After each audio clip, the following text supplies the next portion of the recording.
Okay, there's that.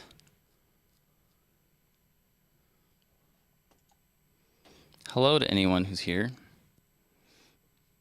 And for anyone who is here, this whole scheduling thing has proven to be a pain, and 99% Joe. Because, you know, when you work in IT, things can change and you have no control over it. Apparently. Yes. It'll be fun.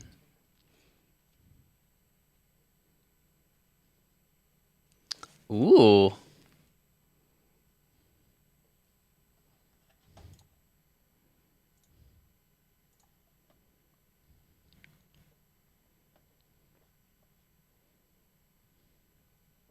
Yes. You just have to do the ADHD thing and have like 40 tabs open with all the books you want to read instead of putting them on a list. Okay.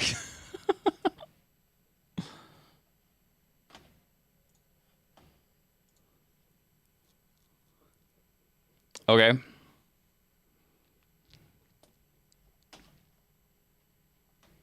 You can't hear Mike?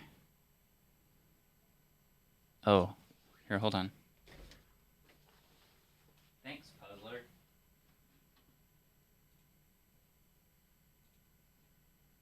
This one.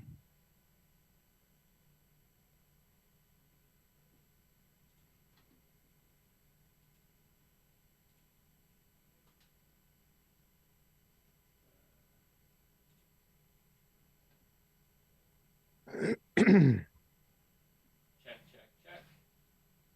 Is that better, Tobes? Check. I think that should be better. It shows up on my side, so it should be okay. He says yep. Yup. All right. We should probably make a podcast. Go. Okay. Let me grab my mind map file, which disappeared somehow. Oh my! I started the next book, by the way. Yeah. Any good? I think it's well, I haven't gotten past the first part. It's very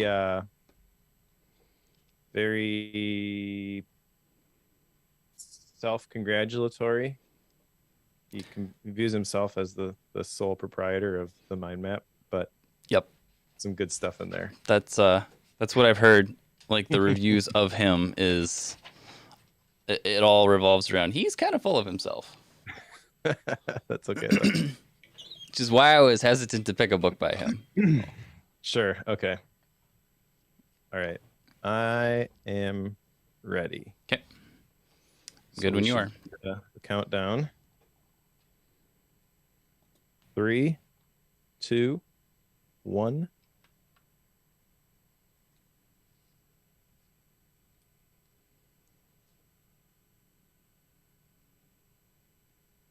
All right, I'm itching to get into this Enneagram stuff, and I'm curious. Did you take the assessment, Joe? I did.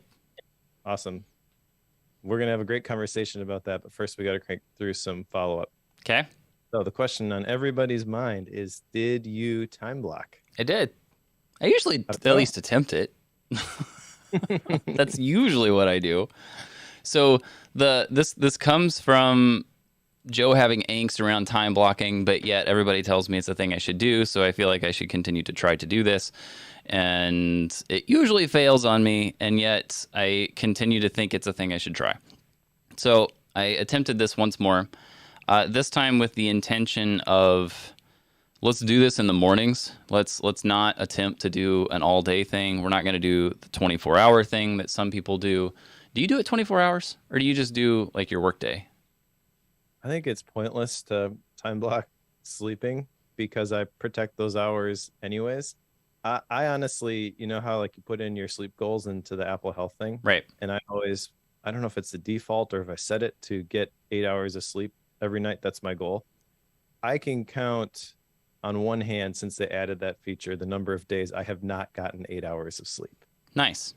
That is because of my history with the epilepsy diagnosis and all that. We don't need to go rehash that whole story, but I don't want to have a seizure, so I get lots of sleep. Nice. Yeah. So I, I I guess in a sense you are time blocking it. You're just not writing it down.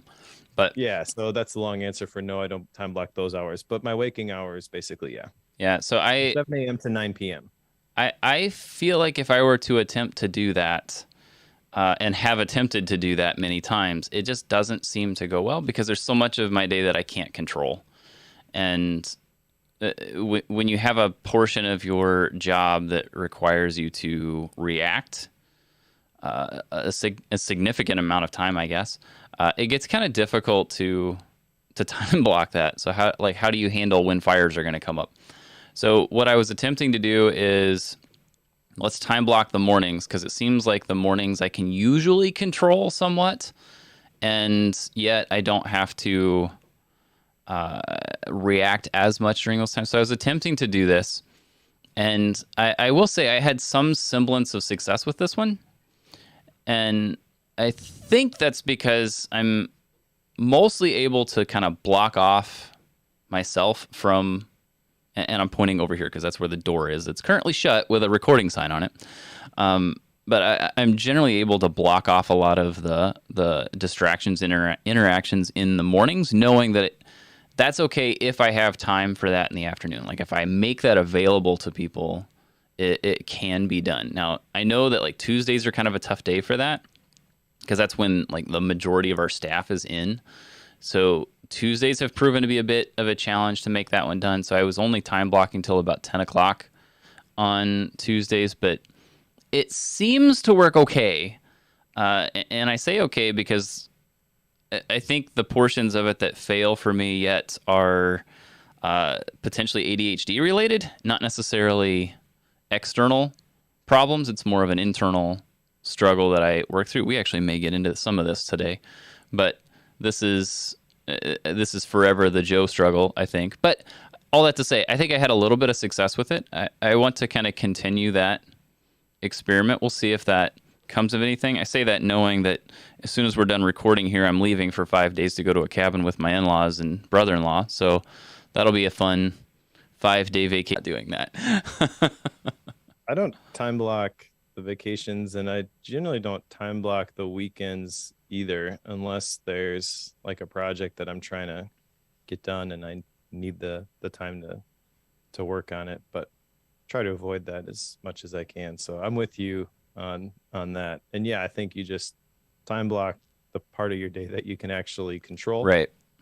And then you try to push a little bit further in whatever direction you can once you establish that foundation.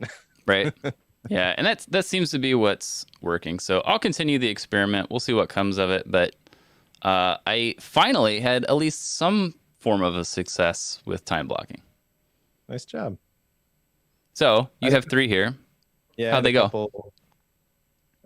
Mixed bag. So add daily wins to my journal. I did this. Basically, what I did is I relabeled. I had a learnings section that I didn't fill out very often. Because the way I journal, I basically have the template and I have all the different things. And the only thing I absolutely do every day is the daily questions. We've been over this before, but I have the different categories in case there's something I want to add to like an entry or a gratitude, or I have a section for like links that I've collected that pulls in from Pinboard. So like there's a whole bunch of other stuff I could put in here, but I don't do that every single day. So I reframe that as wins, and I feel like that's going to get me to put more things there. I was listening to maybe a John Maxwell thing and talked about how you either win or you learn. And I like that approach. Like if something doesn't go the way that you want it to, you can deconstruct it. You can figure out what were the factors and see if there's something there that you can change instead of just being like, oh, well, the stars didn't align for me. You know, the whole self-determination thing, which is in my wheelhouse. So I did that, but that spurred a whole bunch of other changes to my daily note template. Of course, right? It seems like whenever you make one small tweak to something you use all the time, it has these massive cascading effects that you never planned on. Yeah. So I added to the top of my daily note this bar for the year, which has like 12 different, for things for the months, and then a little ticker so you can see like where we are in August. So it's like a year timeline sort of a thing. I also found a code that shows the progression of time for the day, the month, the year, and even wait but why style your life. Nice. So I have this little thing on every single daily note, the progression of time, and I can see that 50% of my life, if I'm a if my lifespan is the 80 years, which you plug into like the data view JS code, Yeah. 50% of it is done. 66% of the year is done. 48% of the month is done. 33% of the day is done. So that's kind of cool, and just updates every single day. I also found a way to get and format the titles for the images on like faithlife.com. The people behind Logos, they have these like verse of the day images. Sure. So I figured out how to put that into the template, so it pulled the file for today. Nice. And dropped it into my daily note, which they're always well done, and add a little bit of color to my Obsidian. And I'm also playing around with tracking some habits using the tracker plugin, and also embedding tasks from Todoist. Just gonna slide that one in like it's no big deal. Yep, let's just Okay. move on to the next one. So we have add daily wins to your journal, and that leads to adding an entire tool. Is that what's going on here? Kinda, yeah. So I've been messing around with task management in Obsidian, and with the task plugin, you can actually do a lot. I think I probably could make that work. But the thing that's missing for me is the ability to capture something quickly. And I don't want to have to, like for the day job, switch over to Obsidian and then capture a task. And you can't even like quick capture it in Obsidian. You got to like pick the note that you want to put it to. I guess I could just point it to like the daily note all the time, but I don't really want to do that. And so Todoist has good apps, and they have quick entry shortcuts on the Mac, and it's really easy to add stuff on iOS. And it's basically, I've come to the realization that almost all task management apps on Apple devices have the same core building blocks. You got tasks, you got projects, you got tags. I guess you could do priorities, whatever. But like, you can kind of build together your own system in pretty much any of these apps. OmniFocus still has the killer feature with the review. Right. Other than that, they're kind of the same, unless you're going to major in task management. You can't say this out loud, right? Yeah, I know. I'm going to get flack for that. But the more you go into all the specifics and take advantage of all the features of these task management apps, the less work you actually do. That's the theory. That's what I've seen. So for my basic use, they're basically all the same. Anyways, that's a divergence. But the other thing in Obsidian, actually, they're all kind of Obsidian related today. But the next one was to build my quote book. I'm working on this, but I still can't get it the way that I like it, because Obsidian, I'm sorry, they don't have block references. They have these little codes they add to the end of blocks that you can point to that block from other places, but it's not, I don't know, it's like 90% of the way there. I'm really trying to recreate what I originally had in Roam Research, and I just can't do it with the way Obsidian is put together. And I've tried all sorts of different things. A lot of the ways people are doing quote books online is they put the entire quote in the title of the note. So I started playing with that. That could work, except that there's character limits on how long the titles can be. So eventually I will find a longer quote that will not be able to fit there. Do you want to know how I do that one? Because I do keep quotes in Obsidian, but the way I do it is, now granted, everything starts in drafts for me. Yep. So I tend to drop the quote in drafts, and then I have a drafts action that will grab the first 7 words and then put a ... at the end of it, and that becomes the title of the note, and then I drop the rest of it in the quote note itself, and then I leave it there. That's as far as it goes for me. But I just figured I'm not going to overcomplicate it. Yeah, I have a feeling that's what I'm going to have to do is something like that, which feels a little bit janky, to be honest, just Sure. because I like what I had before. But I don't think that's possible, and I'll get over it, and it'll be fine. But Because you're still haven't. the only thing you're really trying to do is embed a piece of an existing note somewhere else. Is that the idea? Because you want to be able to have a note that's all the quotes, and then grab a piece of it to embed it elsewhere. Is that the idea? I don't want a single note that's all the quotes. Oh, That's the thing. okay. Like I could do that, and then I could have all the block references and things. I don't. Yeah, it doesn't look great Okay. when it's implemented, in my opinion. Sure.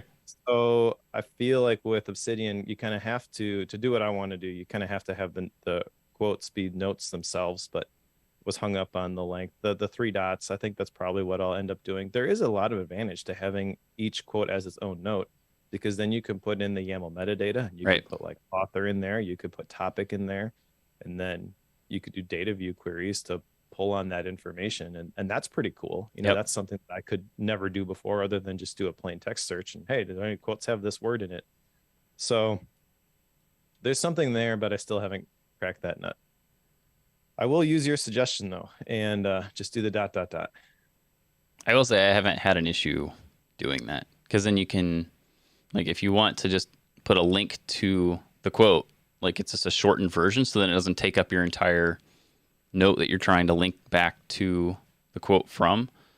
Yep. But it also makes the process of embedding that quote pretty simple because it doesn't take as much typing to get there. So that's what I find, but I know that you use it in a lot more intense ways than I do.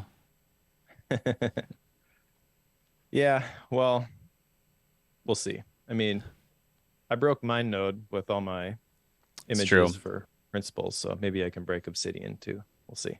We tried with the Bible note per verse thing. Like it almost True. broke. It's true. Well, it kind of breaks on iOS, to be honest. Fortunately, I don't use it on iOS a whole lot. Sure. Because iOS has this stupid thing where they try to manage your space on your device. I hate that. And I have tons of space available. I don't want you to ever get rid of the notes that I've downloaded from Obsidian, but it does it all the time. I just want to whitelist a folder. Everything. Exactly. That's all I want to do. Goodness, never delete stuff from this folder. That would take care of it, but so it's not Obsidian's fault. But anyways, and then the last one was to make a list of things to fix around my house. I did this, and of course, it's in Obsidian. Good work. Now the question is, are you working on that list? No, not yet. I will say it did feel good to actually make the list though, because these are things that like I see all the time, and then it's like, oh yeah, I gotta do something about that. And now I at least have it in a list somewhere. So when I see the broken light in our master bathroom that isn't a light bulb, it needs to be rewired and I don't want to touch it. It's like, I have that on the list and I'm gonna get to that eventually. So you don't have to worry about that right now. Yep. Totally fair. All right. Should we get into today's book? Yes, we should. Most certainly. All right. Because I'm dying to know what Today's type you book. are. You do, huh? I want to know.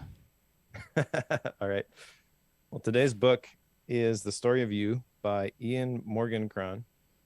And I have to apologize a little bit here because I assumed that we would get like a code to take the Enneagram, and we didn't. We got a push to take his $60 test, Right. which I did not do. I didn't either. Content of the book aside, this is a strange marketing device. I actually don't think it's much of a marketing device, having done a little bit more research on him and seen some of the other stuff that he's done. But it felt weird. Like you buy the Strengths Finder book and you get the code to take the assessment. Like almost every other book that we've read has been like that. And this one's like, yeah, I'm going to explain these results, but you need the results in order to really understand what this is going to mean. Oh, by the way, you can do that, but it's $60 for the cheap one and $120, I think, for the big one. Yep. It's insanely expensive compared to all the other assessment types. And I know that there are lots of free resources for Enneagram out there. So I was a little bit taken aback by that at the beginning. Like, what are you trying to do here?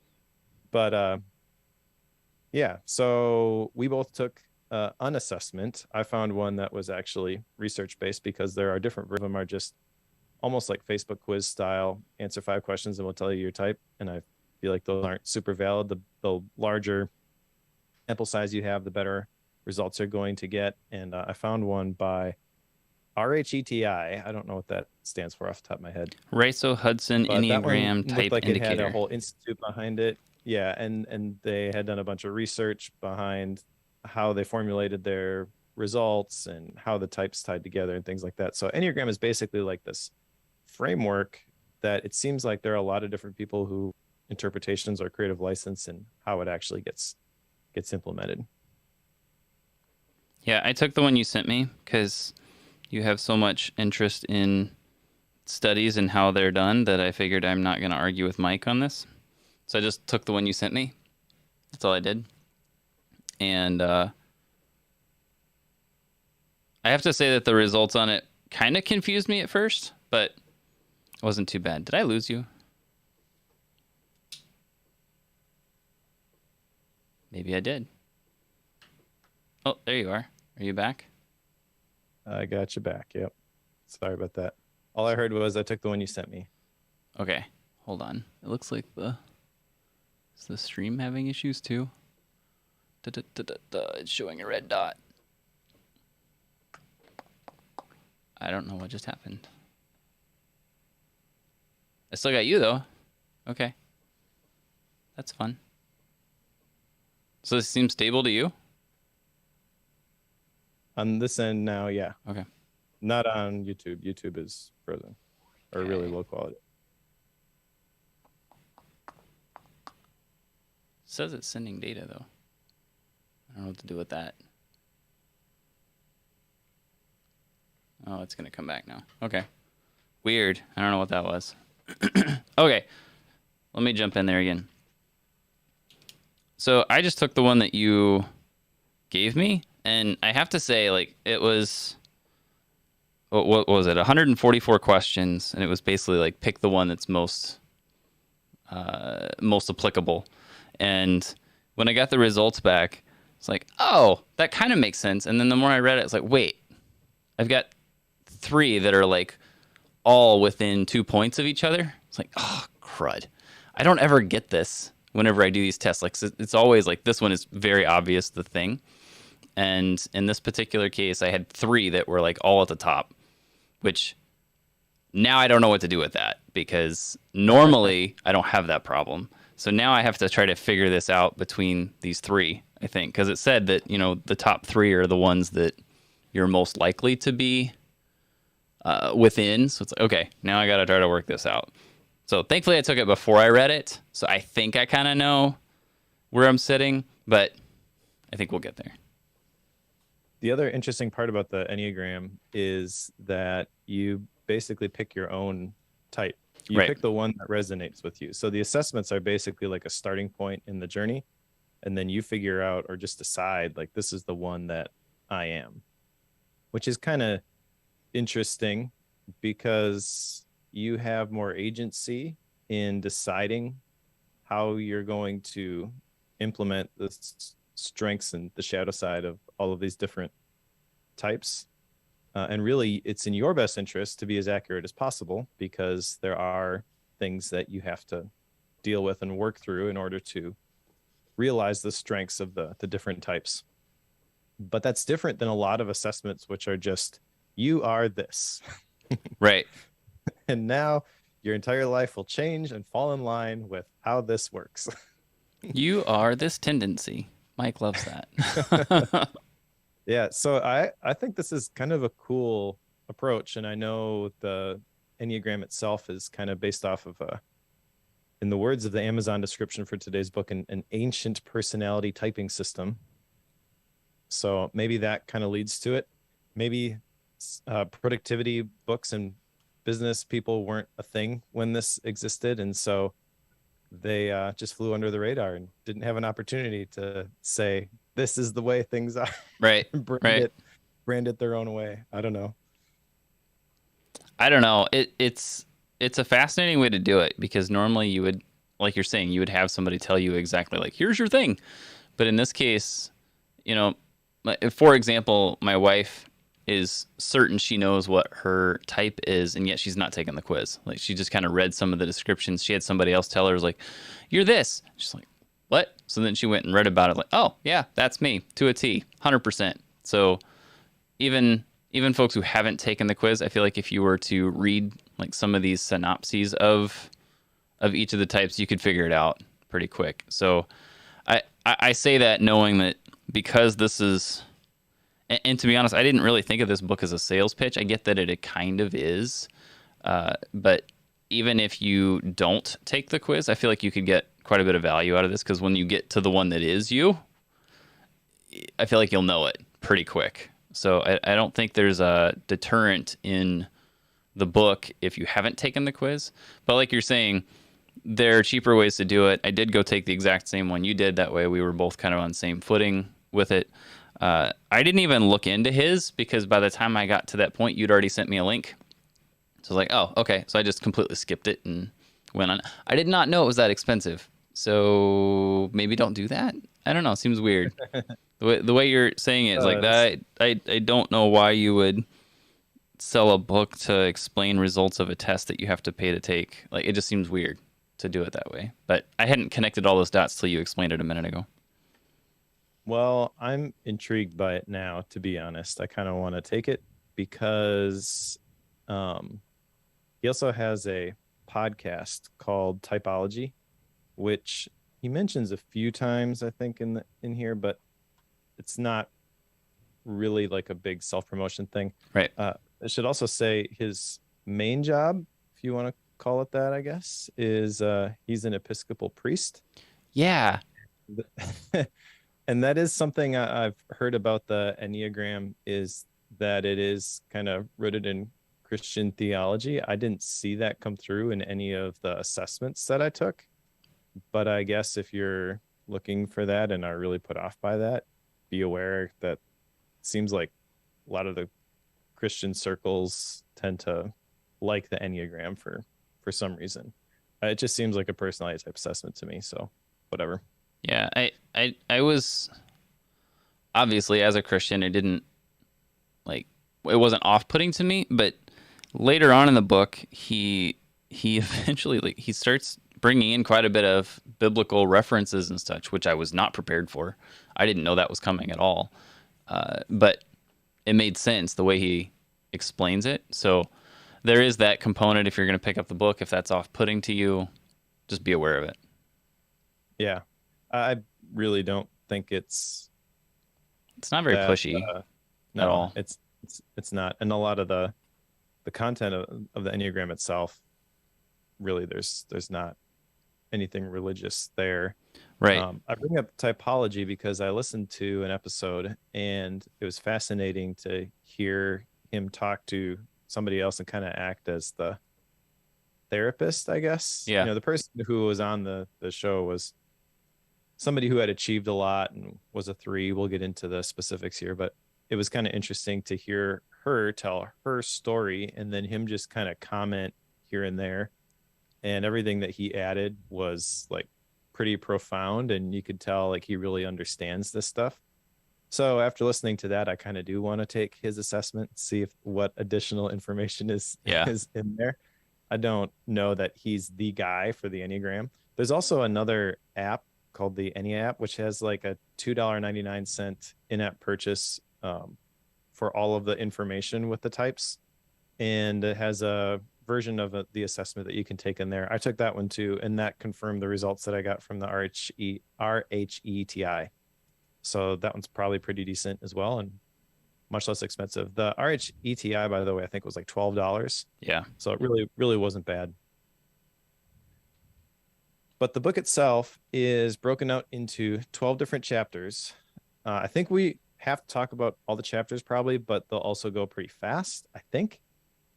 Chapter 1 is the stories we tell. Chapter 2, changing your story. Chapter 3, starts with the eighth story and then goes in order. I don't quite understand It that goes one. to the eights, the nines, and then it goes 1, 2, 3, 4, 5, 6, 7. Yeah, exactly. Which he explains a little bit in, what was it? Is it chapter 2 maybe?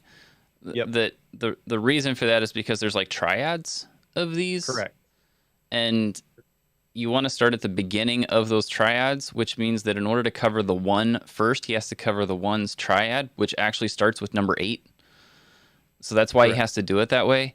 But if you read the table of contents like I did, and you see chapter 3 starts with 8, like my analytical brain is like, why can't the one's story be chapter 1? Yep. Oh, that killed me. Because then, like, There if you we want to hear have a about the 7th clue story, you for go to chapter 11. Like, ugh. and there we have a clue for what type Joe is. Correct. Yes. Yeah, so it is different, and I gotta admit I don't really understand all the triad stuff yet. I also don't understand the wings, but whatever. Yes. So let's start here with chapter 1, which is the stories we tell. And I just jotted down a couple of things for this in my node file, and this basically he's laying the foundation for why you should care about this stuff. He says that the Enneagram not only reveals our types, but it exposes the broken stories we tend to tell. And this is a theme that happens not just in this book, but also in the podcast that I was listening to, is the focus on the brokenness when you're struggling with your type, and then kind of the redemption that happens when you figure it out and you flow in your strength. And there's different words there. He uses passion and virtue, passion being the negative one, virtue being the positive one.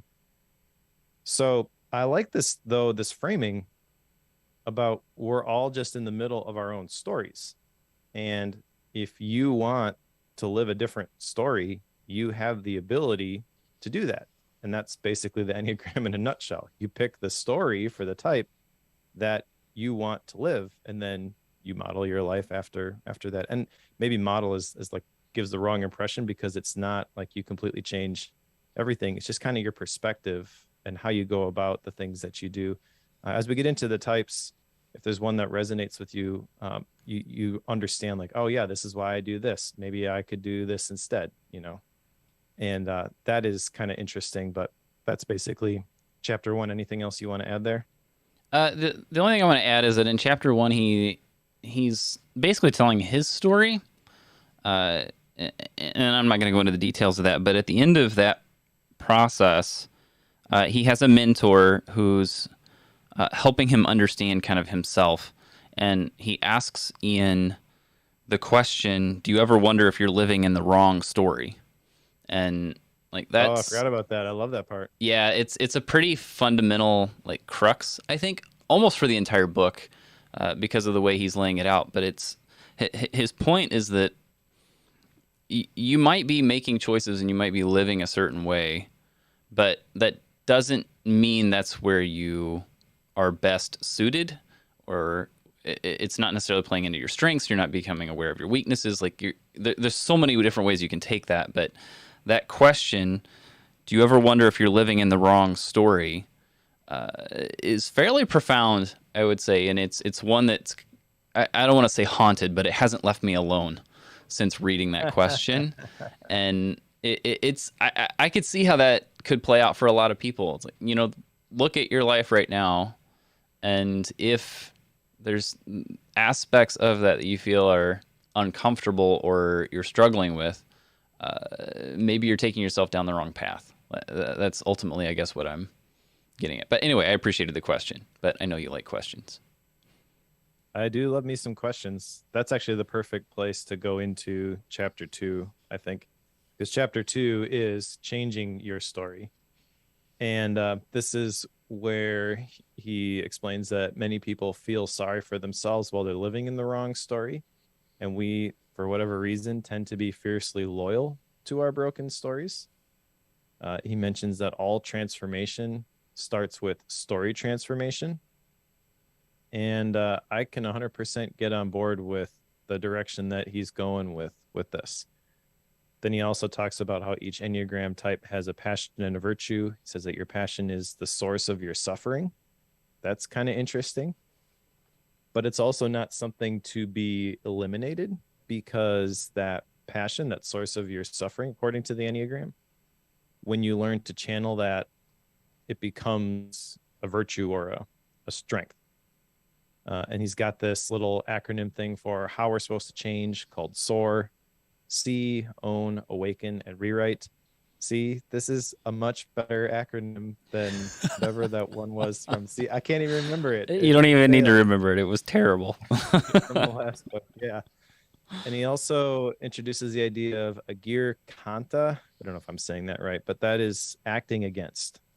So the whole idea behind the Enneagram is you identify your type, you identify the passion, the struggle, the source of your suffering, and you act against it so you can express it positively as a virtue. Is that a fair description of the Enneagram to this point? I think so. It's basically trying to figure out, he likes this analogy of the story, which I'm totally with, which is why he starts off with Donald Miller on this particular chapter, and how Donald Miller changed his own story to help lose weight, blah, blah, blah.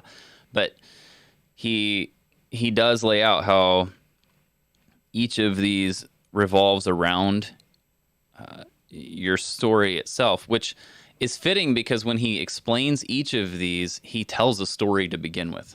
Like that's how he explains each of these, and it's even called that, the nines story, the threes story. So it does make a lot of sense, and it's easy to resonate with that. So yeah, I think you did well. Cool. And I did not make this connection until you brought up the Donald Miller story again. I do remember that one, and the story of how he changed his story, lost weight. But that was a very small snippet, and we got a much larger version of that story in Hero on a Mission. Right. And I guess this is where we make our obligatory mention of how to read a book and how that's impacted us. Yep. And how we didn't rate it well, and we probably should have. Yes, blah, blah, blah. We should probably go back and redo that one at some point. But that's one of those things where, like, that mention of that story impacted me probably a lot different than someone who's just picking up this one and they're like, oh yeah, a guy who lost a bunch of weight. That's cool. Like, we had a very descriptive visual of that because Donald Miller is a very good storyteller himself, and we read that book, and so we have the context for that story. And it's kind of interesting to me, the longer we go with Bookworm, the more the worlds created by these books overlap. Yeah. And the more context you get just because you've read other things, not even from the words that are on the page of the book that we're looking at. So, and I just to piggyback on that, I would say that this is probably why books and authors like those of Ryan Holiday tend to rank pretty well with us, and it's probably because in Holiday's case, he's so well read and so well versed in what other books are out there that he kind of breaks out of that. He doesn't tell the stories you hear in every other book. He goes and finds the stories you've not heard before. So he does kind of break out of that, which is very refreshing, at least for me, since it's something new. Whereas it's in books like this, like you were just saying with Donald Miller's story, well, we just read that whole thing. So this feels like a real small snippet, and then you can put it in the context of his entire story that we've already been through. So it does start to put a lot of pieces together, but that's also why we like the ones who don't fit the mold. That's an interesting, brings up an interesting question for me, because I am in the process of writing a book, and I don't know exactly what it's going to, I don't know if it's going to be self-published or if I'm going to try to hook up with a publisher or whatever, but I know I need to write this thing. So I've been thinking over, like, if I'm bringing in all these other stories and all these other dots, how much do I share? Because I think the tendency is, well, you have to assume people have never heard this before. So I'm going to tell the whole story of Donald Miller. Right. Right. Right. But that's not what Ian Morgan Cron did. No. It's just like a very small piece of it. And if you want, you can go find that. He doesn't even point you to the right direction. He doesn't say go read his Hero on a Mission book. Yep. Donald Miller. Yep. It's like, no, Leaves you it want more? Go figure it out. Yeah, which I kind of like that. So I think I'm gonna try to lean more that direction when I write mine. Please do. All right.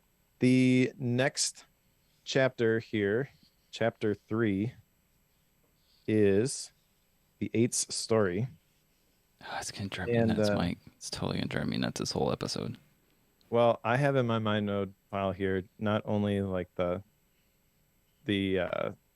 Eight's story, but also like what they are and the passion and the virtue. So maybe I'll just skip straight to that part and avoid the numbers for you. Yeah, at least the chapter numbers. All right. So the Eight's story, the Eight is the challenger. The passion for the Eight is, according to Ian Morgan Cron, lust, and the virtue is innocence.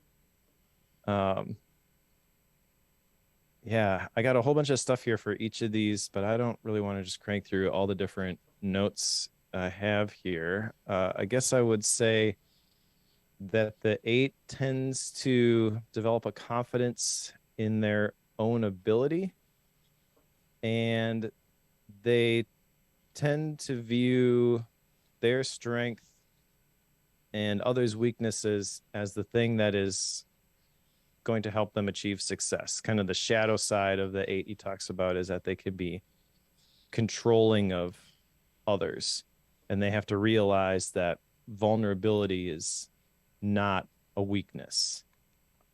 Anything you want to add here to the Eight's story? I would say, part of the issue I think maybe you're struggling with, and I'm gonna struggle with too, is that there's so much of this that's done in story form that it's almost hard to summarize what is going on for each of these stories. That in this case, the Eight's story, but there's a lot of little snippets that can come out. So, like in this case, for an Eight, conflict can actually become their way of expressing intimacy. Eights earn their anger honestly. Like there's all sorts of stuff that come with this. Eights can be fiercely protective and coach others on how they should fight harder. Like there's a lot of those little tiny bits that can come out. But he doesn't really have a place that you can go that says, oh, here's all the things that would tell you about an Eight. Like it's not a quick summarization process.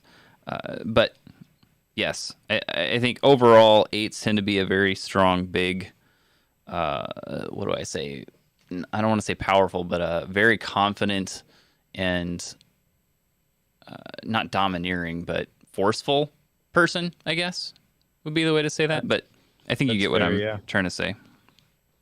What I do like about the approach to each of these stories is that each of these chapters is that he does follow that SOAR framework. And so he kind of ends it with, this is how to express this positively, or this is kind of like where you want to go towards. And so at the end of this chapter, he talks about how healthy Eights care more about serving those who are following them than exercising power over them.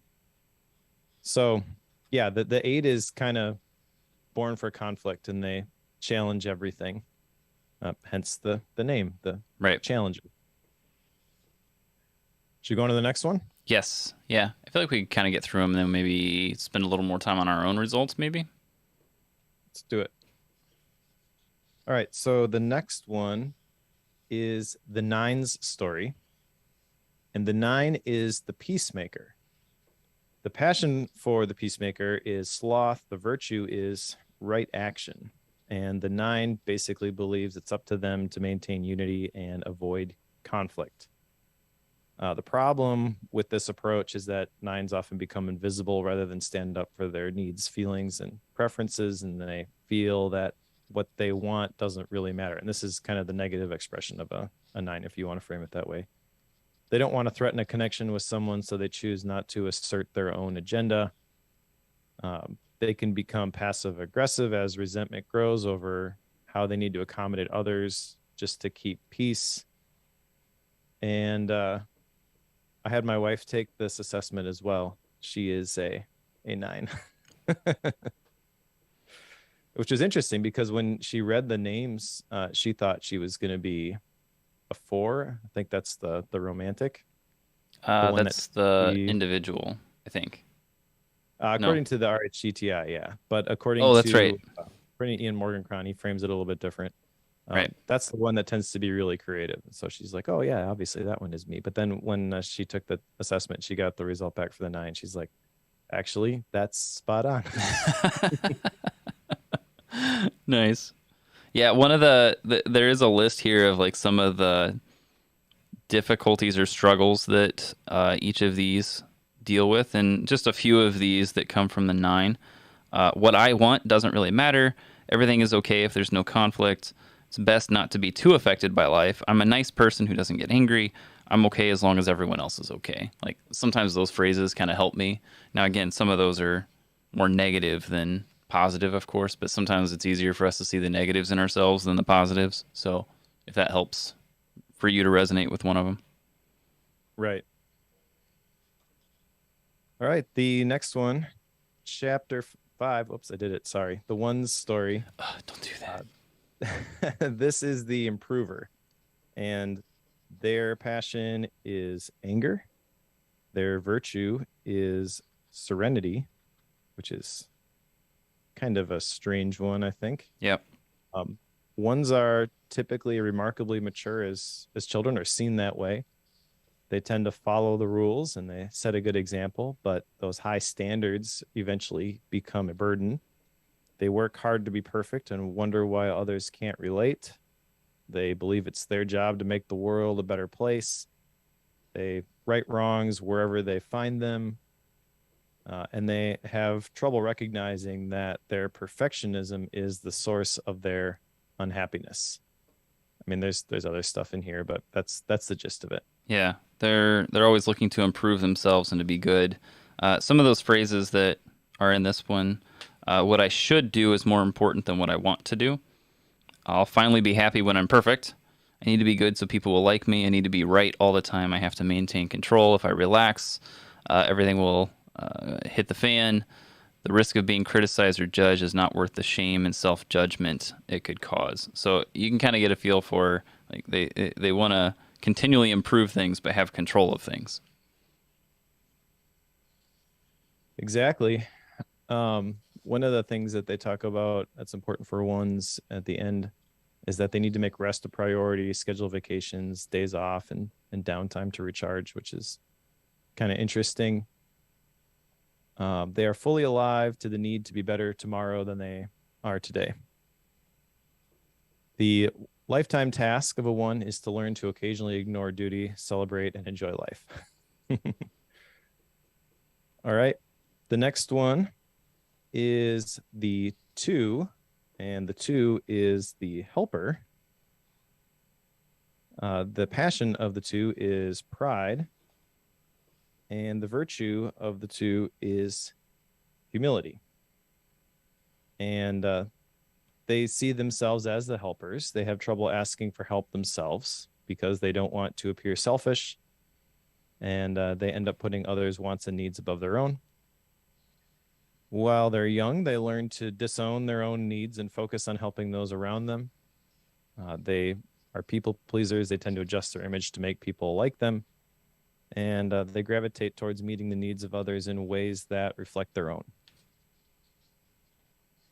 Yeah, and some more of these phrases. My needs are so great they will overpower anyone who sees them.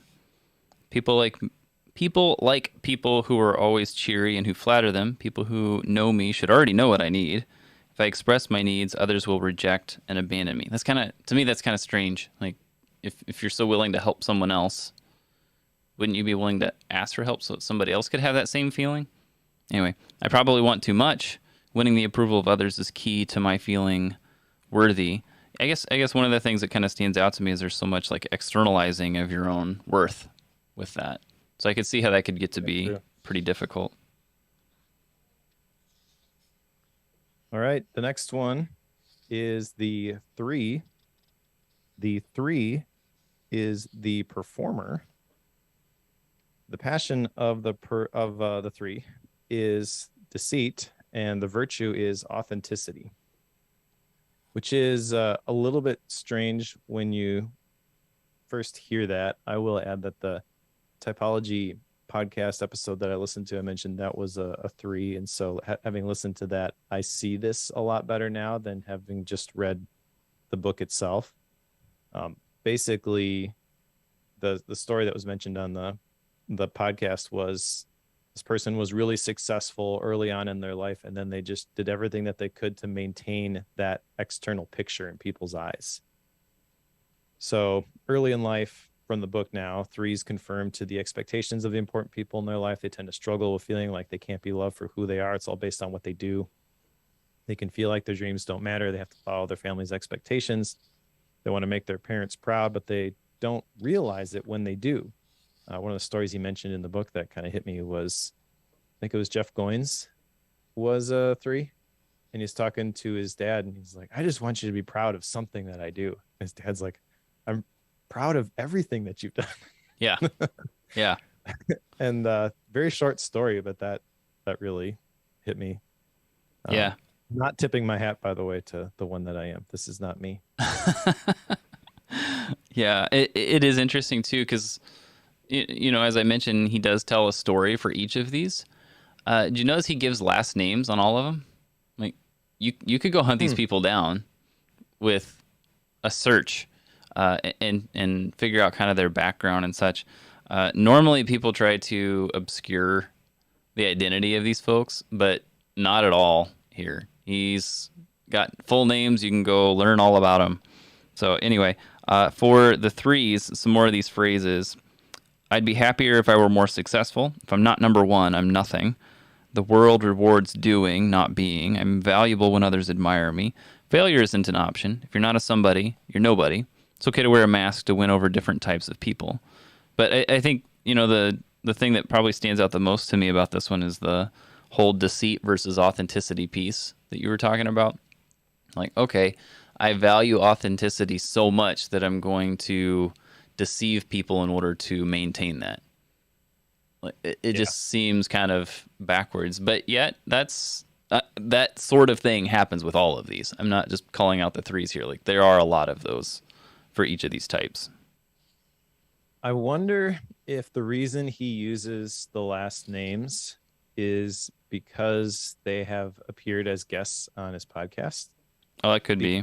The podcast has been around for quite a while. I was pretty impressed by the number of episodes that they had in the backlog. I didn't count them all up, but there must have been hundreds.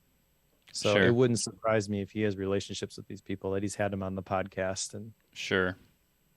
the podcasts are always like this episode with this person, where the last name is obviously there. Yeah, that makes sense. But yeah, this is an interesting one. Like 7s and 8s, 3s can be aggressive in getting what they want. They tend to be highly competitive. They're not sure how to respond to the emotional needs of others because they can be out of touch with their own. They tend to equate their worth with their accomplishments. They struggle with work-life balance. They always feel on. And this is the point in the book where I was like, I need to listen to this typology podcast. That was an action item I jotted down, but I couldn't wait until after we recorded. So I've actually started listening to it already, and it's pretty good. Nice. It's probably not like a lot of the other podcasts that I listen to, and I'm guessing a lot of the listeners of Bookworm would listen to. It's really he's got a producer that he works with, so it's like very polished and kind of like NPR style, but not all the way that way. And then also I would say it's got tinges of like your standard productivity podcast stuff in there, but it's a good mix. I feel, and it lands in a sweet spot of like, this feels like a unique sort of thing, and very entertaining. The couple of episodes that I've listened to one, and I've started listening to another, so it'll probably stick around for me just till I get bored with the Enneagram, at least. Give it a month and you'll be done. Yeah, we'll see. All right, the next one is the 4's story, and the 4 is the romantic, according to Ian Morgan Cron anyway. The passion is envy. The virtue is equanimity. And fours feel like they don't fit in when they're young. They usually feel unseen or misunderstood. And by the way, a lot of the notes and the stories that he shares in these different chapters, as I'm sharing this information, they all start with like when they're young, because typically that's when you sort of form your type, Yeah. which is kind of interesting to me. It's not like you're just born this way. You are kind of are a product of your environment. And if you have these like traumatic things that happen to you, then working through them a certain way could end up making you lean towards a certain type. But again, going all the way back to the beginning, you have the power to change your story. So just because you grew up a four doesn't mean you're stuck in a four. Like you can be whatever you want. You just need the motivation to live it out, basically. Fours tend to pursue lost love from a vague feeling that they were abandoned and that it was their fault. They regularly switch interests or jump clicks. They or project an image that of specialness or uniqueness in order to feel appreciated. They feel things more deeply than other people. They feel like a misfit, and they always find the other misfits. They can be moody or unpredictable, full of creative ideas, but have trouble following through on them. Tend to be depressed and irritable when not creating. They don't shy away from the big questions. They willingly engage with the heavy stuff and can sniff out anything fake easily and seek authenticity. Yeah, and some more of these phrases here. It's probably my fault when a relationship goes south. I feel things more deeply than other people. You kind of just mentioned that one. Life will always be vaguely disappointing. It's pretty cheery. I'm magically special. Because I'm defective, I'll be abandoned. It's interesting that those two are back to back in this list. I will be denied the love I seek. I will never be understood. I can't be ordinary. Like there's a lot of conflicting things in this one as well. But this is one where in the Ready that you and I took, the RHETI, they call it the individualist. I don't know why they would have different names. Is this not a normalized thing? I guess I don't know the Enneagram that well, but it seems strange that they'd have two different names for it. Yeah, good question. I did not dig into this, but my guess is that there are people who have tried to update it and kind of like a different Bible translation, make it more Oh, modern. sure. I would guess that's what Ian's feels like to me. Yeah. Yeah, and that does make sense. I know this is one that thankfully, honestly, I was a bit nervous when I got to this one because he calls out very early on that he's a four. And Yeah. typically when you have something like this and the author obviously has to identify themselves as which one they are. And normally when you would get to the one that they are, they spend a little more time on it because they like it and they resonate it with it and it's theirs. He didn't do that.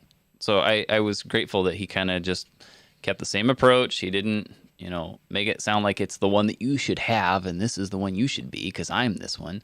Like he doesn't take that approach like some people do. So I did appreciate that. He at least kept it on an even keel there. Yeah, that sounds ridiculous, but it's totally true. That It is, yeah. in a lot of other places. Yeah. All right, the next one is the 5, and the 5 is the investigator. The passion for the 5 is avarice. Not sure if I'm saying that right, but basically it is immoderate desire for wealth is the dictionary definition. The virtue is non-attachment. And when we get into some of this other stuff, you'll see why the avarice fits. They tend to seek mastery and they love learning. They tend to be drained by prolonged social interaction, have a natural tendency towards detachment, isolation, and analysis. And 4 or 5, knowledge is power. They have the thickest personal boundaries of any type. As kids, they can seem mature beyond their years. They don't like being over dependent on others. They can grow up isolated by their circumstances or families. They feel emotions, but tend to let them go without fully processing them. Others can find 5s eccentric or odd, which they use as justification for self-isolation. They can collect a lot of knowledge, but may have trouble applying it.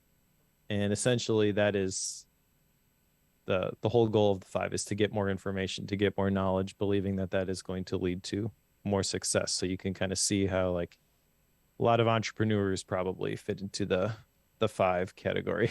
Yeah. It's interesting because as I was reading through some of these, there were some of my kids where I was like, this is totally what they are. Some of them I had a little bit more trouble figuring out. Yeah. When I read this to Toby, he's like, oh yeah, that's me. Yeah. So the fives, here's some of the false beliefs, as he calls these, that I've been reading.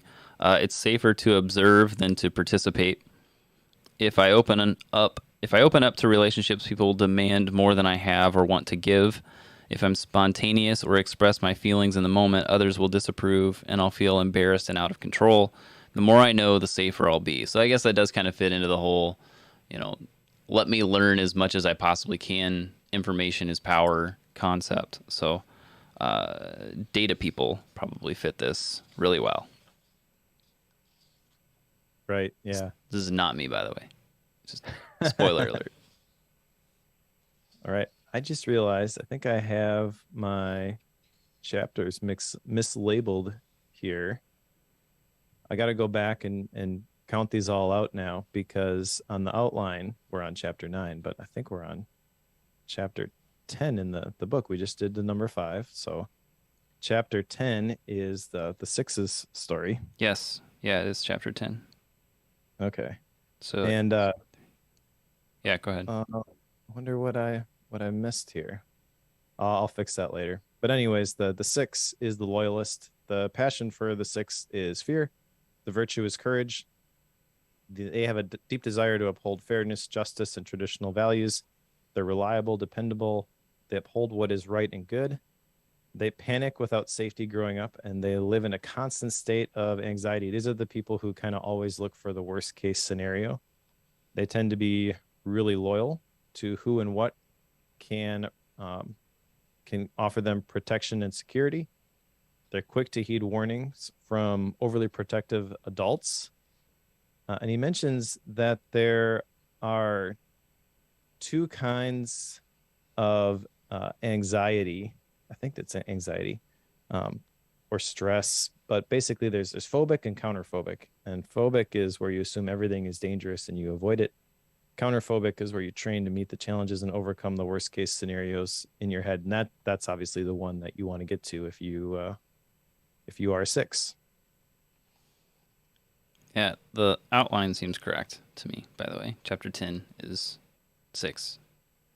I don't know what your mind node file looks like. I don't have that in front of me. Anyway, some of the false beliefs, the faulty beliefs of a 6.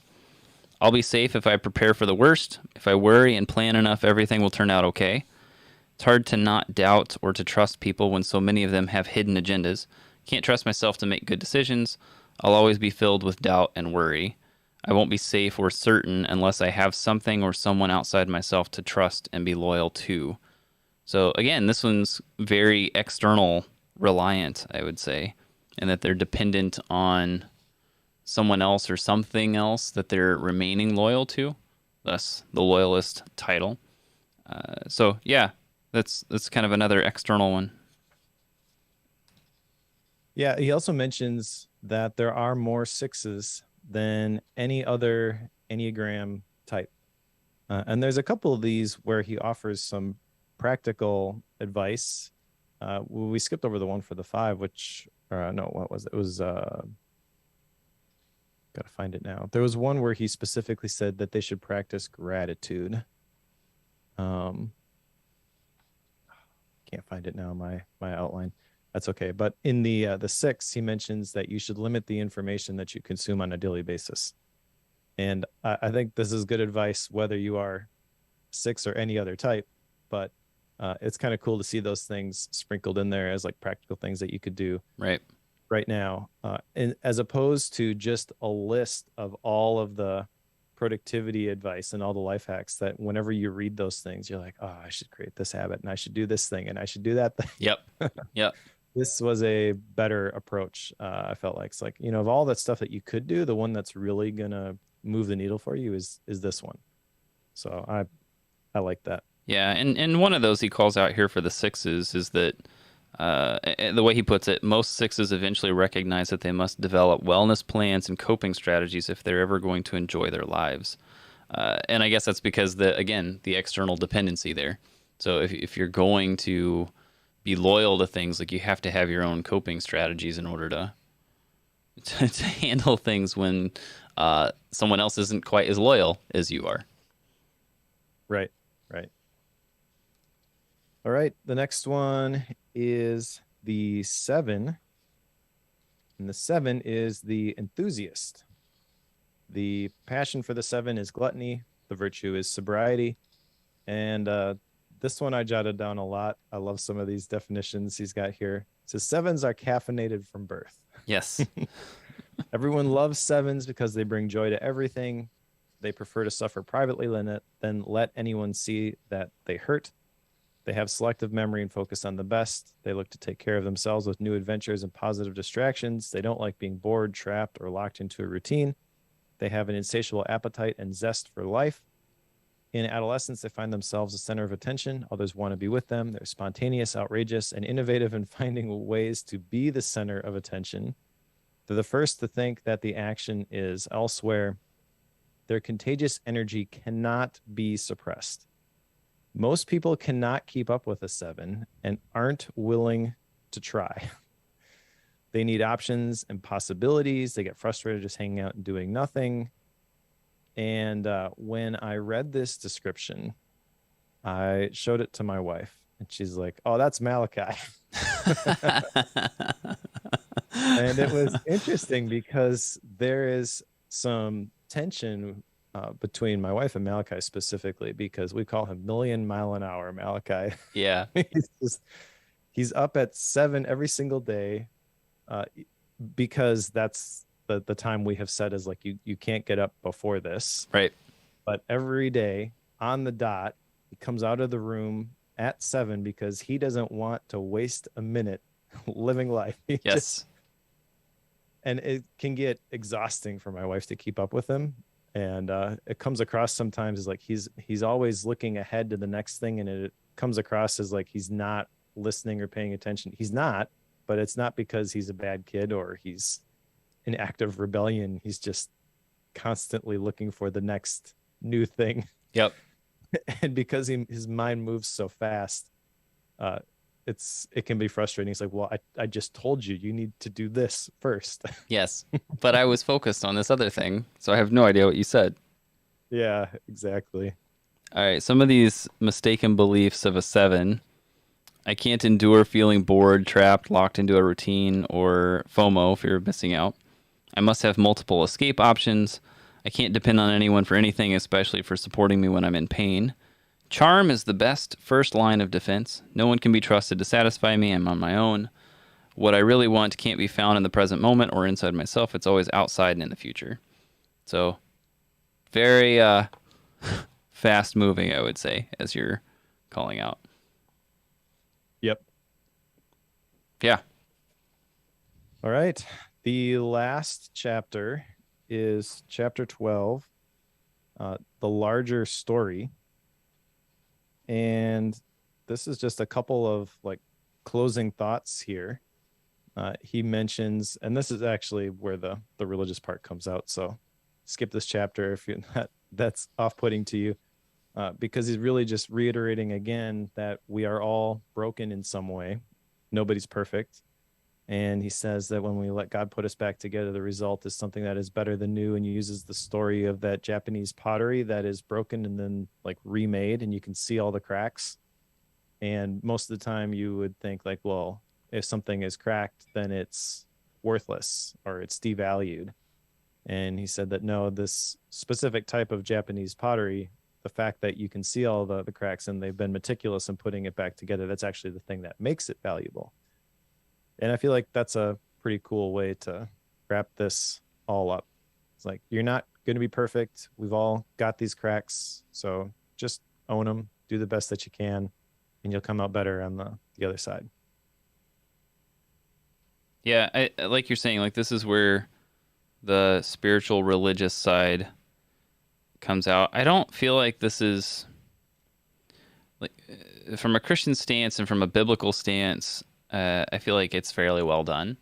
I don't feel like there's anything I would argue with him on theologically here. That's not the point of this podcast at all. But the thing that is interesting to me is that he went so deep in it, and it was so point blank. Like, here's how this your story, like the number your story. This is how it fits into the bigger story of God, and that's not a place I expected him to go at all. And yet here we are, and I'm not arguing with that at all. It was kind of refreshing to me because we don't normally see that in a book. I appreciate that in this one, but again, most people, I don't know where you would sit. So not I don't think I knew that the Enneagram had kind of a spiritual Christian undertone to it. Maybe I'm misinterpreting what you said earlier, but if that's true, then this totally makes sense. I just haven't put all those pieces together yet. I don't think it's that explicit in the nature of the Enneagram Okay. itself, but I think Episcopal priest. So Yeah. overlap of all the different things, kind of like my approach to faith-based productivity. It's who I am, and so it's going to color my perspective on the stuff in that realm. That's my interpretation of this last chapter, but I could be wrong. I mean, I really don't know enough about the Enneagram itself. The RHETI that we mentioned that we both took, and we'll get into our results here in a second. This is something that is put together by the Enneagram Institute, and reading through this, like I've got a PDF which is 18 pages long explaining my results. Yeah. Didn't see anything religious in here, so I think that's just his more lens. Cron coming, yeah, his lens on how he applies this stuff, which I agree. Like, I think that's kind of cool, but other people take it or leave it. I wouldn't disregard the rest of this book just because of that last chapter, if that is off-putting to you. I think there's some good stuff here. Like I said, I picked this book not knowing that he was an Episcopal priest, just because it seemed like a Enneagram resource that a lot of people were talking about, and I wanted to understand more about the Enneagram itself. So Yeah, but it yeah, makes sense. interesting way to end it. Should we talk about our results now? Sure. This will be fun. All right. Why don't you go first, since I've been kicking off most of these sections Okay. today? I can do that. So I need to preface this with, and I'll give my numbers here because this will help you understand why I'm still kind of like, not 100% certain what I would call myself right now. It's between two. So per the test, the top three I had as a 7, a 4, and a 9. And the names for those, the 7 is the enthusiast, Malachi, like we were just talking about. The 4 would be the individualist, according to the Ready, or the romantic, according to Ian Morgan Cron. And then the 9 is the peacemaker. The numbers on these, this is why I get a little bit off. The 7 is a 23. That was my score for the 7 was a 23. The 4 was a 21, and the 9 was a 21. So Okay. they're all right there. And part of my on that is that as I was going through these, we had like two phrases and you had to pick between the two, right? And I don't know if it's just the way my brain works or what it was, but there were a lot of those where you'd have to pick, like, I have this tendency between these three things, and then the second option would have another three things, but it's like, well, I'm kind of two of each of those, and it's a toss-up one way or the other. And I had probably 10 or 15 of those questions that I felt like it was a toss-up. And I get why, they force you to pick one or the other. They don't give you both. I don't want them to give me a both on that because I understand that can screw up the test. But I'm also aware that because of that, I can't be too specific on those exact numbers. So that said, according to this test, I would be a 7. And as I read through the 7, like the fast-pacedness, Well, hold on a second. Go for it. On the top of the first page, yours probably says the same thing. It says your highest score, your second highest score, and I actually got a tie between my two second highest scores as well. Yeah. And then it says your primary Enneagram personality type is most likely the highest of these scores, and almost certainly among the highest 2 or 3. Right. So my question to you would be, going through and reading these descriptions, which one do you kind of gravitate towards? Yeah, Which one yeah. resonates with you? And that's kind of where I'm getting, because I know that with like the 7 that they're putting at the top of that list, like yes, there's a large amount of that I would resonate with, but I feel like the second one here with the 4s is probably there. This is where I want to know about like this wings thing, because I know that can like there's this, but then you could also be like one off on the side, and then that tends to Mhm. look like a 7. Like I'm aware of that out there as well, so I'm not sure what that. I don't know that side very well. That said, between the 7, 4, and 9, I think I would put it somewhere in that 4 range. I'm fairly confident on that, but I haven't had a chance to work through this in detail with my wife quite yet. And I feel like whenever she looks through these, she's like, "Yep, that one." Like she's probably gonna point it out right away. So that's my assumption. So right now, I'm leaning towards this is like I'm a 4 is what I would say. So anyway, there's that. If I had to pick one for you, I would have picked a 4 because some of these things I jotted down totally Yeah, apply to you. sure. Like, do the creative things that feed your soul. I've known you long enough and seen you do enough creative projects that, like, when something you don't like doing it anymore, you just stop doing it. Correct. Absolutely. You I'm move just on to done. the next one. Yep. It's Yeah. 100% what I do, which is honestly that particular character trait is one that has me like locking in on the 4 more than anything else. Like I get the whole high speed thing of a 7, but like I think I think the 7, like we were talking about the high speed piece, that's probably the ADHD that comes out in that. So it's not necessarily a typical view. That's where I think like the 4 probably is what it is, but because of the flavor of the ADHD, it has like that tendency to morph into a 7 sometimes, but not always. So I could definitely see how that plays out. So it's good to know you think I'm a 4. Awesome. Thanks, Mike. I also think that going back to that description, do the creative things that feed your soul, and the emphasis on the creating. And again, this is like how I got connected with you, has always been your creative projects. But I think that need to create for a 4 maybe appears like a 7 as well, because people are like, oh, he's constantly doing things, but really it's just you constantly expressing things Right. that you have to, because that's how you find meaning in the Right. day to day. So I have to make things. It's true, because I know that like okay, so look at a lot of the things I tend to do. So I tend to write a lot of code and I make things for myself, right?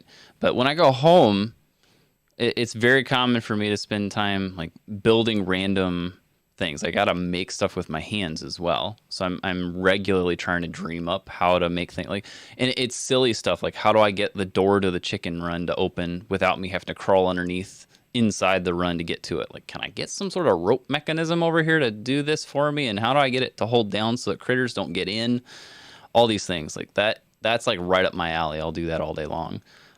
So that's where I think like the 4 piece can come out. But again, like you're saying, like it in certain instances that can make it look like other stories, which is probably true for all of them.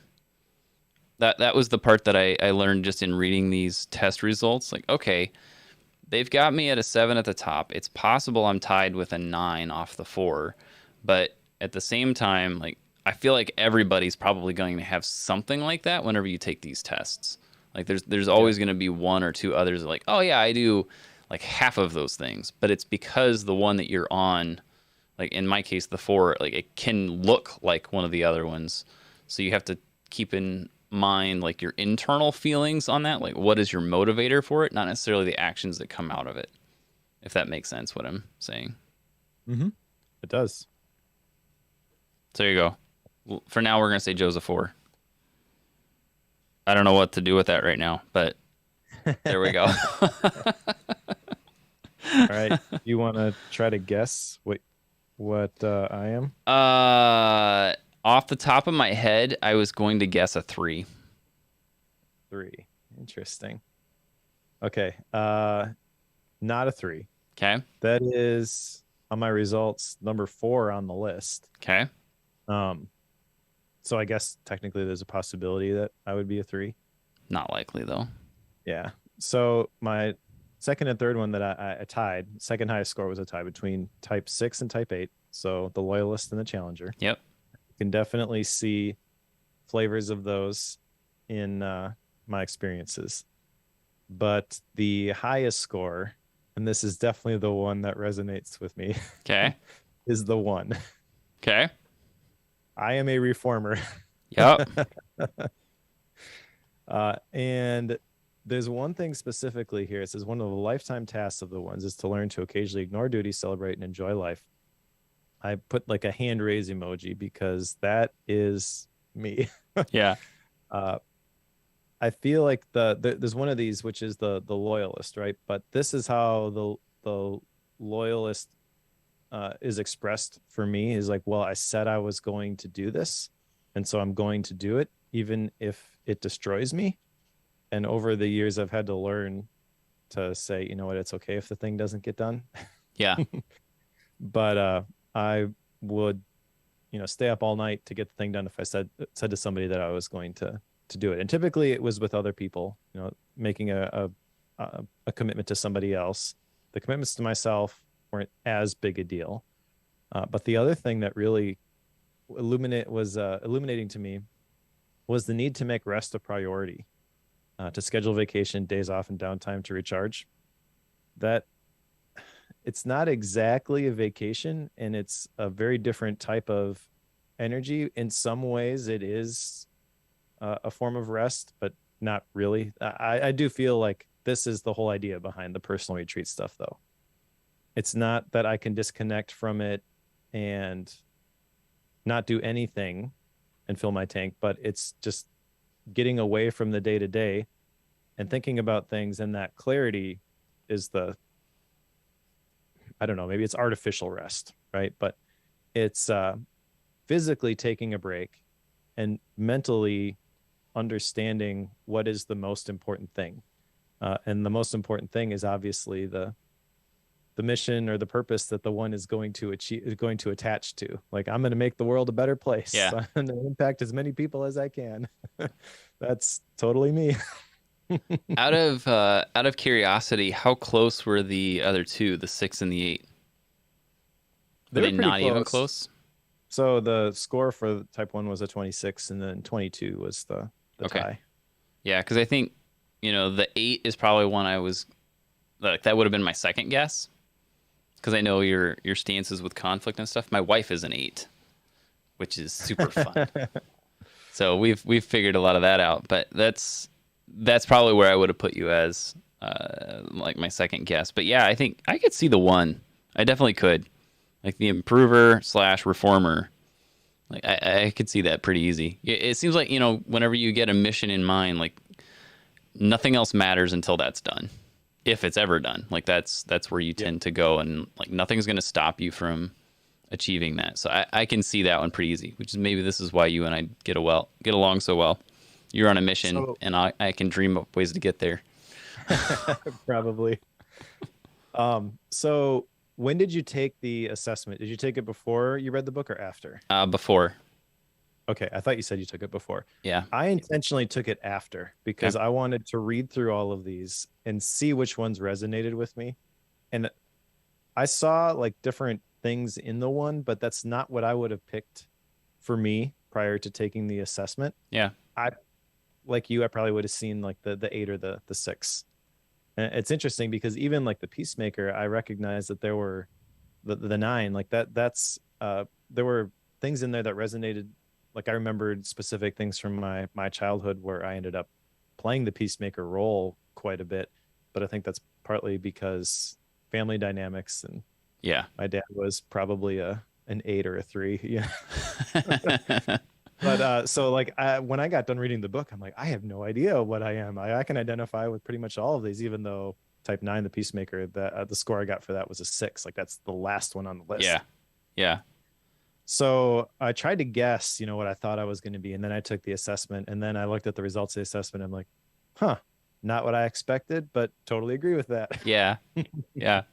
No, I took it before because I know that I have this tendency of, if I know what some of the results can be, like I can sometimes accidentally color the results by the way that I answer questions. So I didn't want that. I wanted it to be as true as I could. So I was like, if I take this beforehand and I don't know what's coming, I'll be more prone to having more accurate results. So I think that worked out well. It's interesting you point out like the one that's at the bottom. An 8 is at the very bottom with me, but I'm tied at the bottom for a 1. So 1 and 8 are tied at the bottom. So there you go. We're like on opposite ends of this spectrum here. Interesting. All right. Should we talk about action items? Sure. What you got? I have 2 action items, and one of them I did already. That was to listen to typology. The other one was to check out an app called Dailyo. I forget which type that was associated with. It wasn't one of my major ones, but that sounded like an interesting application.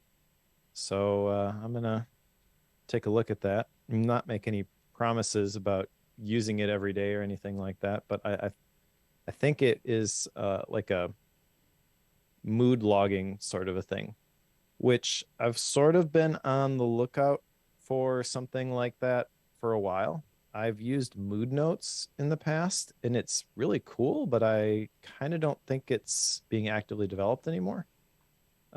So I want to find something that is going to be around for a while. Uh, I don't want to add something like that to Obsidian. It feels like a bridge too far to get that data in there as part of the daily note. But if I have something on my phone, because I do things on my phone that are part of my habits and routines, like practicing Spanish every day. So this could be something that I would stack on top of that habit potentially. So those are my 2. Which ones do you have, or do you have any action items? Yeah, I have a couple. One of which is also listen to typology. I don't know how far it's going to go, but when I get there, I'm going to pick the latest one, listen to that, and see if it's something I want to hold on to. Just because I think it's mentioned in almost every single chapter. I know you had said you weren't sure how often he talked about it. It was a lot, I think. Like that was just my perspective. So that's one. I want to at least attempt an episode of that. We'll see how it goes. The other one is, and this is me before, and I'd written this down beforehand, but I was kind of assuming I was going to land on a 4. Talking through it with you, I'm kind of more into that. But I had written down to focus more on my creativity, and I'm not real sure what that means right now. I'm hoping that this next week of me being gone out on a lake and having a chance to just take a break, which I don't do well, I'm hoping that can kind of help me crystallize that a little bit. But I'm trying to figure out how making things is something I can make more regularly. I know that I do some stuff online, but I do a lot of things with my hands, but I've not really given myself permission to make that a focal point, partly because it feels like it's a splurge. Like it feels like I'm indulging in something that I shouldn't be. But that's okay. I just need to learn that that's okay. But again, I'm not real sure what that's going to look like. So I'm trying to basically nail down, how do I allow myself to be creative more often and make that a regular thing that I can kick out. So again, I'm not real sure what that looks like quite yet, but it's something I need to explore explicitly. So there's that. That's what I got, those 2. All right. So then style and rating, my book, I will go first. I really like the style of this book. It's very different, and in a lot of ways, it's not at all what I expected. But that is largely based on what the Enneagram actually is, I feel, because I kind of thought it was a standard assessment and it was going to give you, this is the results and this is what you are. I'm kind of glad that it didn't.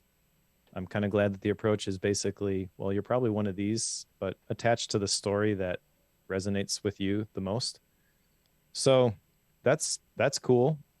Ian is a great storyteller. I really like the whole framing of this book around the stories and the broken stories and not trying to hide the imperfections. I feel that is something that came up on a lot of the different types is the tendency to try to do that in different ways. And I totally agree with him that that's unhealthy. And the first step is just owning that stuff, and working through it, not being afraid to tackle the hard questions. He's got some great stories. I think he's got a great writing style.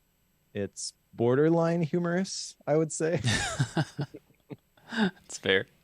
I feel like he's not trying to be funny, so it doesn't come across as like awkward or dry. Just certain things, one line here and there.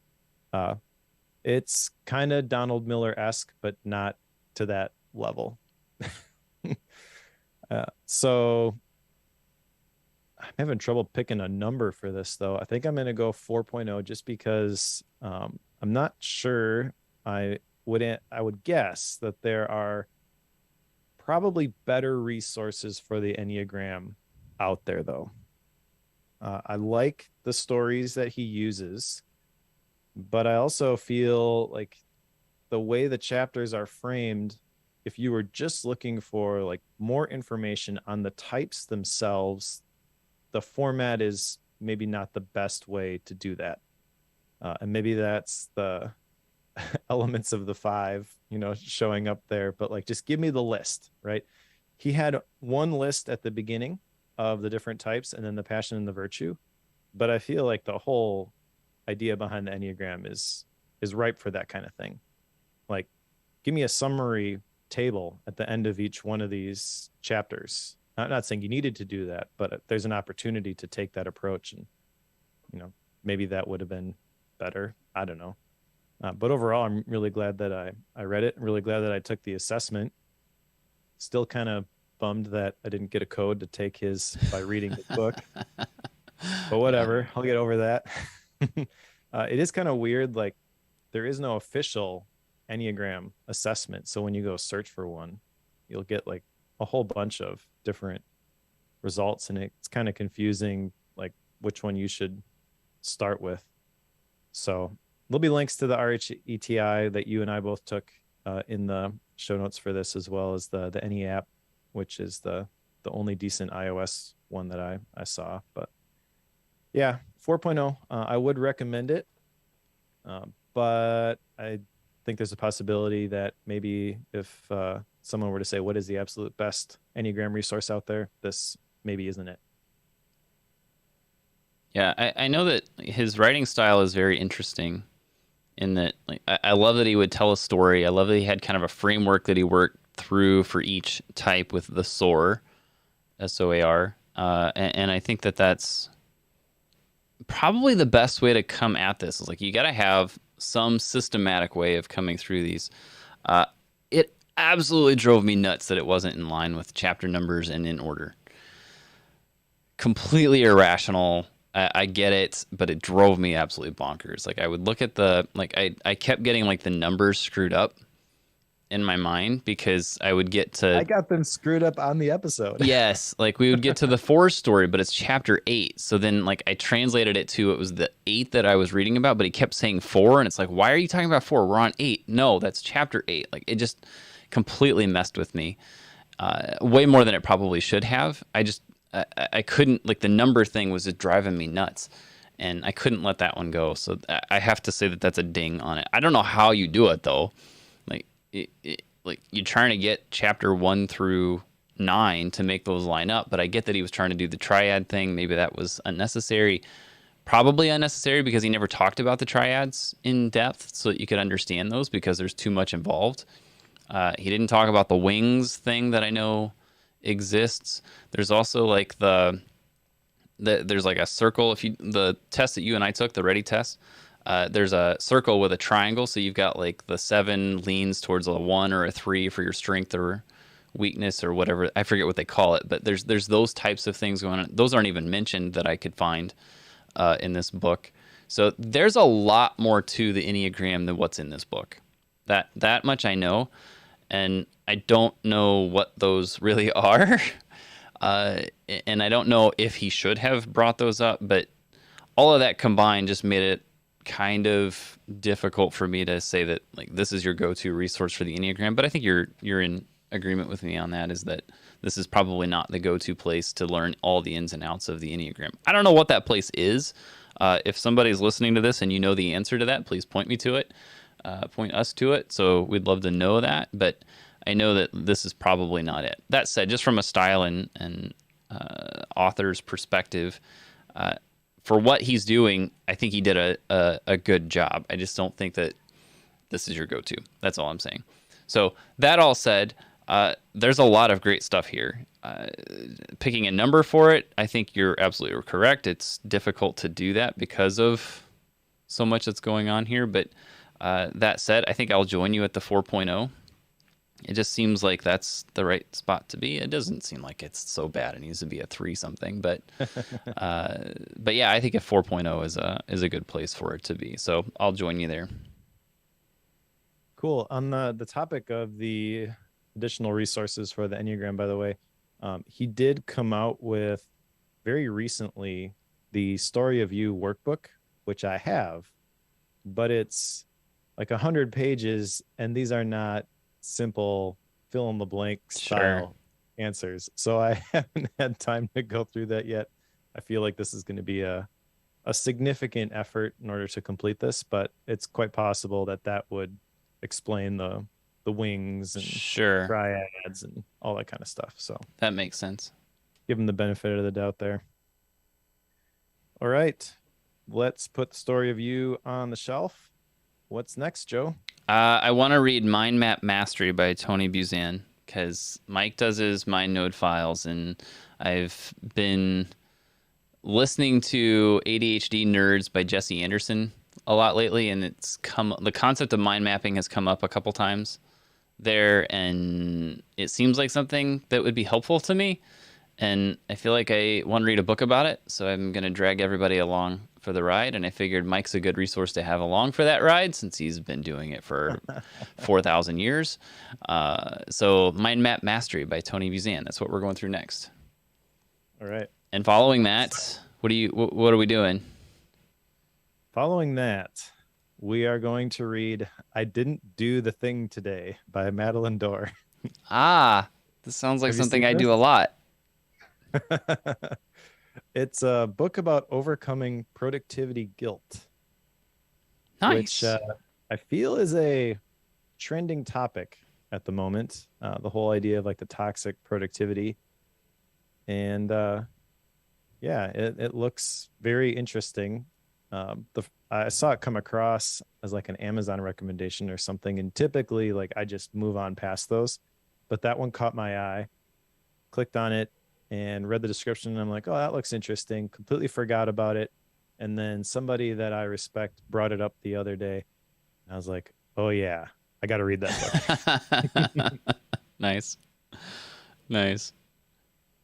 about any Gap books?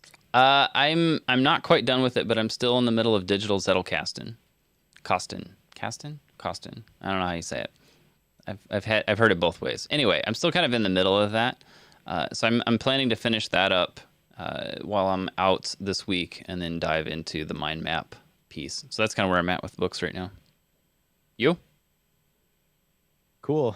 I do have a Gap book that I haven't made a whole lot of progress on, and I'm going to actually pause until I get through Mind Map Mastery. But that is The Earned Life by Marshall Goldsmith. Marshall Goldsmith, I heard a podcast episode that he was on, might have been Shane Parrish. Did you know that Shane Parrish has a podcast? No, but I feel like I should have. The guy behind the Great Mental Models books. It might be a Farnham Street podcast, but the episode I heard had Shane on. The audio quality was garbage, but Marshall Goldsmith sounds like a cool guy. Yeah. Interesting. No, I didn't know there was a podcast by Shane. I'll see if I can find that podcast episode that I found and put a link in the show notes if I can dig it up. All right. Well, thank you everybody for joining us on this journey. Thank you to everyone who listened live. Thank you specifically to our Bookworm Club premium members who are willing to pitch in a couple of bucks every month to help us keep the lights on. Your support really means a lot. It's $5 a month, $50 a year. You can go to bookworm.fm/membership if you want to join.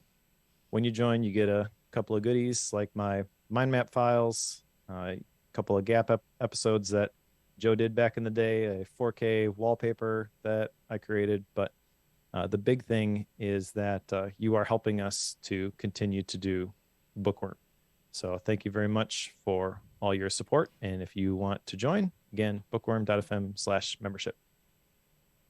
And for all you amazing people who read along with us, you can pick up the book Mind Map Mastery by Tony Buzan, and we will cover that one with you in a couple of weeks.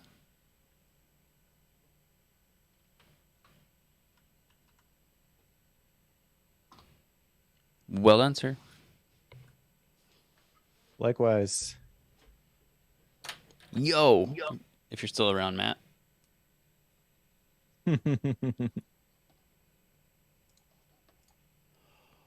Puzzler is very excited for someone. Probably the mind map. Well, he will be once he understands that one, but probably I didn't do the thing today. I've been talking about that one at home. Got it. All right. I know you got to run. Live people. I got to run. And yeah, I suppose we're still live. Hi. Yeah, I suppose anything else you want to tell people before we go? Nope. Peace out, world. Cool. Bye, all.